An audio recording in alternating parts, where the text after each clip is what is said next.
കേസരി നവരാത്രി സർഗോത്സവം സംഘാടക സമിതി രൂപീകരിച്ചു. കോഴിക്കോട് കേസരി ഹാളിൽ നടന്ന ചടങ്ങിൽ കേസരി വാരിക മുഖ്യ പത്രാധിപർ ഡോക്ടർ NR മധു ആമുഖ ഭാഷണം നടത്തി. കൊളത്തൂർ അദ്വൈതാശ്രമത്തിലെ സ്വാമിനി ശിവാനന്ദപുരി അനുഗ്രഹ പ്രഭാഷണം നടത്തി.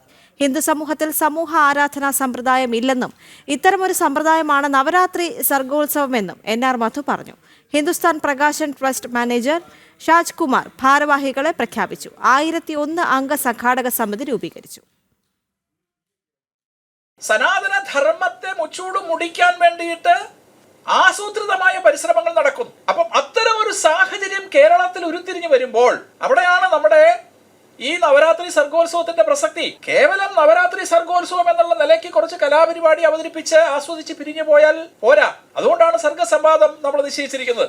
സർഗസംവാദം കാര്യമാത്ര പ്രസക്തമായ വിഷയങ്ങളെ കുറിച്ച് ഏറ്റവും ആധികാരികമായ വ്യക്തികളാണ് ഇവിടെ സംസാരിക്കുന്നത്. കേസരി അമ്മന്റെ നടയിൽ കഴിഞ്ഞ കുറെ വർഷങ്ങളായിട്ട് വർഷത്തിലൊരിക്കൽ വാഗീശ്വരിയായ മൂകാംബി അമ്മയുടെ മുഖ്യ അർച്ചകൻ വന്ന് ആ വിഗ്രഹത്തിൽ നടത്തുന്ന പൂജ സെപ്റ്റംബർ 22 നവരാത്രി ആരംഭിക്കുന്നത്. 20 ശനിയാഴ്ച വൈകുന്നേരം ഇവിടെ മഹാസാരസ്വത പൂജ നടക്കും.